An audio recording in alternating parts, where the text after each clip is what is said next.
Hi and welcome to another Tabitha's Glass Emporium YouTube video. This month on Fuse Glass Digital Resources they're doing Christmas baubles or Christmas ornaments, and I sort of wanted to do a different take on it. So I came up with this idea, which was like a kind of Christmas garland. And this is using the principle that a lot of people are trying out there, which is like squashing glass flat to turn these into kind of these Christmas garlands. You know, this one's less Christmassy, it's a rainbow one, but the other two are quite kind of Christmassy. And these were really experimental, guys. I haven't had time to kind of try them out and then videoed them. So I videoed them as I was making them. And as you'll see, quite a lot of it was just, you know, really experimenting on my part. So I am looking forward to showing you how to do these.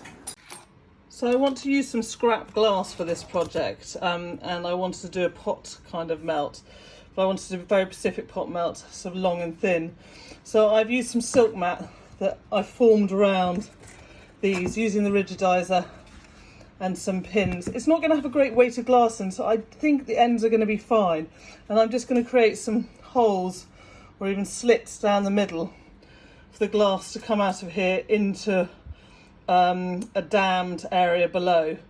And I just want to create some glass with a bit of pattern in it for this particular project. So I'm going to now get this set up and I'll show you how it looks in the kiln. So with silk mat you can just use a Stanley knife to cut holes in it, which is why it's such an amazing easy product to use. Silk mat, I got mine at Warm Glass in the UK. I think lots of places in America stock it as well, and the rigidizer. So as you can see, I'm sorry guys, I'm filming this on my own today, so it's less good than we normally are. But you can just see I've just cut a hole out like that in the silk mat, and I'm going to cut holes out all the way down here for the glass to go through. Having cut a couple of square holes, I realised actually I wanted some more kind of slit holes, so these are a bit boshed now, but anyway, it will all be fine. And so those are my holes I've cut in the mould. So I'm going to stack this up with glass in here, and it will all melt through into the former below. I forgot to video this before when I set it up yesterday, but this is basically how it was in the kiln. I was using kiln posts as a dam, and 3mm fibre paper went round the inside, and the bottom was lined with thin fire, and the glass spilt through here. The holes and into the bottom mould, but actually there was I didn't fire it quite long enough or hot enough because my kiln has an issue and it turned off, but the bar is okay to use what I need to use it for. So here's the bar out. As I said, my kiln had a moment and it stopped firing, so this isn't in fact annealed at all, but as it's going to go back in the kiln and be annealed, I'm not so worried. I'm going to cut it up now. You can see the beautiful patterns on the opal side. On the transparent side, I just think it's all a bit dark, but we'll see once it's squashed out whether we can kind of see a bit more of the pattern. It's a little bit thinner than I hoped.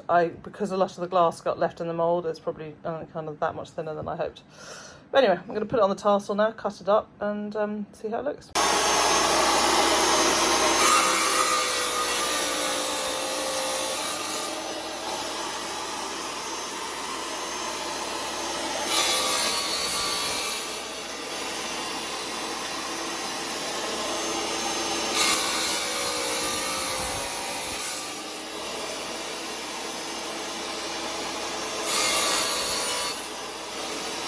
Afternoon, so I'm going to have to film what I'm doing myself, which is unusual for me, but I really go protection on this. I have done this a few times and regretted it, because I've ended up with glass stuck to the kiln shelf when I've only just used thin fire, because if the pieces of glass you're putting down to squash are quite sharp or anything, they tend to push through the thin fire.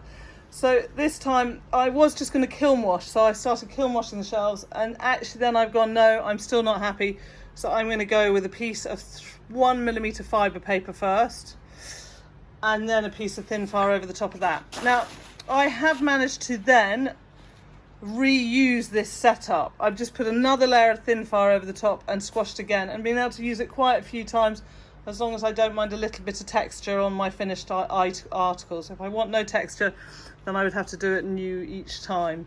So that's how this is. And then I'm going to just put these in and space them out. Now spacing is important.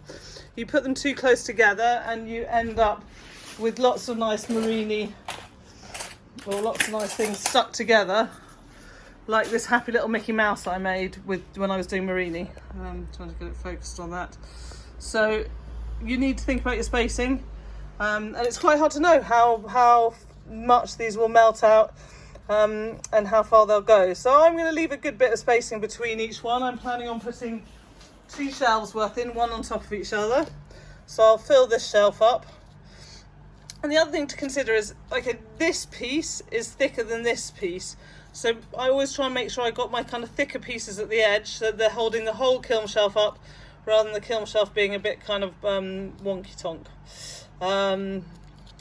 So I'm going to fill this up all with these pieces and then I'll come back and show you.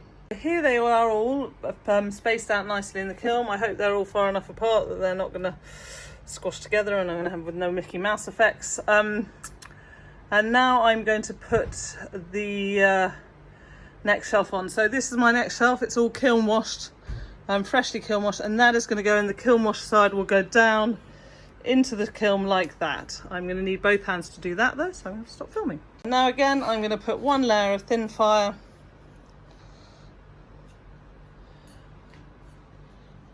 and you can see I've set my kiln shelf up rather than being in the middle because I'm stacking 2 kiln shelves on top of each other. I need to watch out for my thermocoupler, so I've come as pretty close to the edge of here as possible. So that's one layer of fibre paper, 1mm, and then a layer of thin fire going on top of that.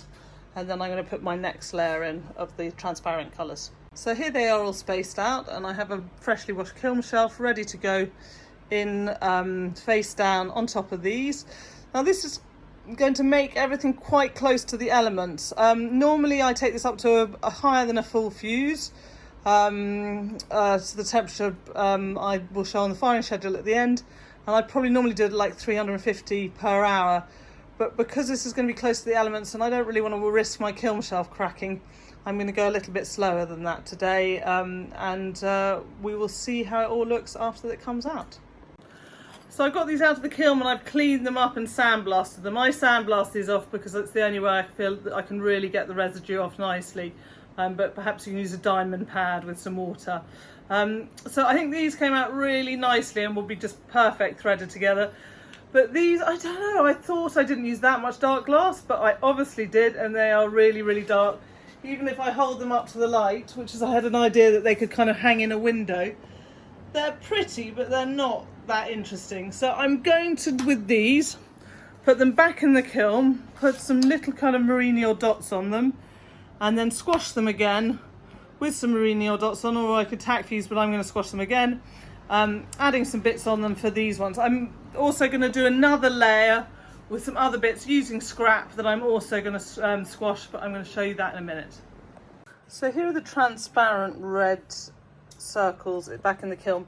Just a quick thing, I've literally left the fibre paper down and the old thin fire burnt off and just put a new bit of thin fire on top.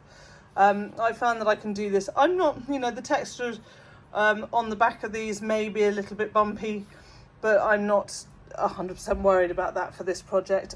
So then I've added some different things. I've added some of our Marini.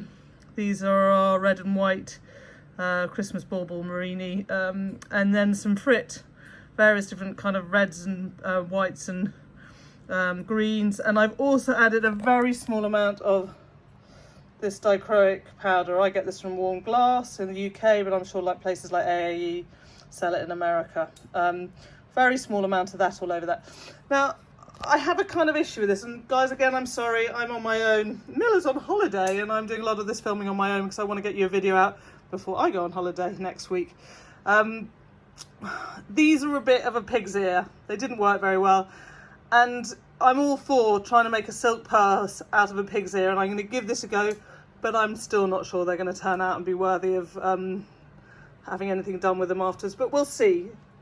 I got Marini to spare, so I'm willing to give this a go and give it a try, but sometimes, you know, you do a project like this and perhaps I should just bin the whole lot and start it again.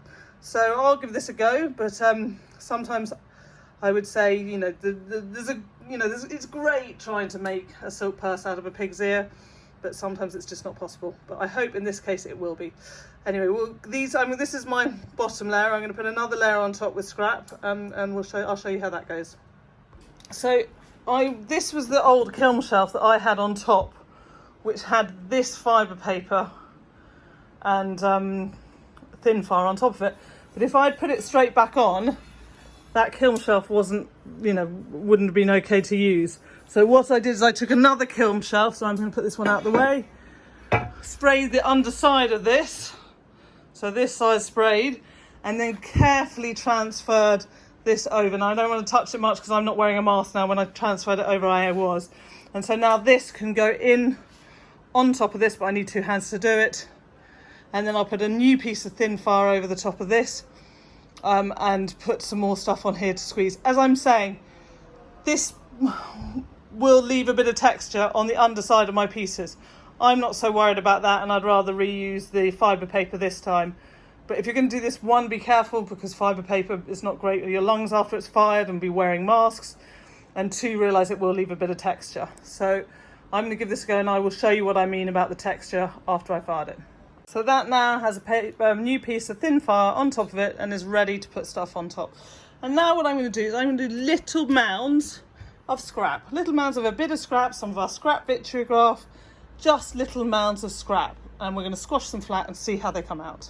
I'm starting my mounds with a little bit of scrap texture on, and then I'm going to just put some of this blue gel glue, which is the glass tack gel, on top of each one, and then I'm going to build up from there. So here are my little mounds. I had a moment of inspiration. I decided to do kind of rainbow colours. As you might have guessed, I'm quite a fan. So I sort of did a red orange, an orange yellow, a yellow green, yellow, and so on and so forth, all the colours of the rainbow. This is a total experiment. I don't know whether it's going to work, but I think it's always fun to try, and I'm happy to fail on camera as much as I'm happy to fail in private. The only thing I am going to try to do is move this one slightly over, because I think it might be too close to this one, and this one slightly over. Oh, and I'll knock some bits off and I'll put them back on. Then I'm going to put another newly primed kiln shelf on top with the priming side down, and take it up on the firing schedule that will be at the end of the video. I hope this makes sense. All right. So I haven't talked about the firing schedule for doing these. Now when I do them, I go up quite fast, 250 degrees an hour. I have done them at 350 degrees. This is Celsius, guys. Americans, sorry, you're going to have to convert an hour to the 8 and 20 temperature. And then I literally take it there for 20 minutes and then I turn off. They're very, very thin. They're not going to thermal shock on annealing on the way down, and they are going to go back in for a second firing. This is just to speed it up. They're going to go back in because they've got to be fire polished regardless. They've got to have these pieces tack fused or drilled, and they need a fire polish after you've sandblasted and cleaned them up. So I'm not annealing on that schedule, but that is my reasoning behind. If you want to put an annealing segment, please go ahead. But that's my thought process behind why I'm not annealing these. So I just wanted to add that here, and so that you understood. So I've just opened the kiln and taken the kiln shelf off. As you can see, the kiln wash sticks quite a lot. So I will now go and take these and sandblast them, and we can see how they look. So here they are out of the kiln, and I've now, as I said, sandblasted them off. I think these are really interesting, considering they're just using bits of scrap glass. I think they'll be really nice when they're all strung together as a kind of garland as one, if you can kind of imagine them out like that. Not necessarily maybe for Christmas, but for someone for, you know, a kid's bedroom, be like really cute rainbow colours. Sort of red and cream, a bit more Christmassy. And these I think are kind of really elegant Christmas. I was a bit worried that the dichroic dichroic powder I put on once I sandblasted would have been totally sandblasted away, but actually it's held up okay, and it's a really nice little bit of dichroic. So I was thinking about how to string them up, and I had kind of thought about drilling holes, but I'm, you know, if you're anything like me, you're not a big fan of drilling holes, and I'm certainly not. So I've decided they need to go back into the kiln anyway to be fire polished, so the colours shine up properly. And I've just made some little hooks, and I'm literally just going to put them in the kiln like this with a bit of 2mm to sandwich the hook to the thing. Now I'm going to try and do this quickly, and mine got plaster on my finger. I just probably won't be able to do it. But if you can imagine, they will go like, I haven't got tweezers with me, which is making it really hard. There we go. they'll go like that in the kiln with that on there, and I'll make sure that this is tucked nicely under. And you just need a tiny little hook, and then we'll be able to string them together as a garland all together. It's kind of like bunting, Christmas bunting, but in circles, and squash back. Anyway, so these are all going to go in the kiln on a nice just light tack fuse fire polish, and with the little hooks in them, and we'll see how they are when they come out. So here you can see how they've come out, and since they've been fire polished. In the end I decided to drill these ones, and actually I kind of prefer the drilled look than the metal bits. My kiln's running a bit cold at the moment. These are actually haven't come up as shiny as I would like, and I'm probably going to put them back in to try and get them really shiny, but I haven't put this one in because I just wanted to show it up against the light. It could be such a pretty something to hang in a window. The sort of light's so pretty. But I wanted to get this video out to you because I'm off on holiday, and I thought it'd be nice to get this done before I go. So yeah, I've got to put these back in. Some of them are a bit duller than I would like, but I'm particularly pleased with this one. I think it really works well, and this one has a real kind of Christmassy feel to it. So I hope you've liked this video, and it's given you and inspired you to try and squash some glass yourself, and you can see the kind of applications it's got and how much you can do it with, like this with scrap, and these with pattern bars, and these just using a few marini, and giving you kind of the ideas to go out there and try it yourself and do it for some other projects. So I really look forward to seeing what you all come up with, and if you've liked this video, please subscribe.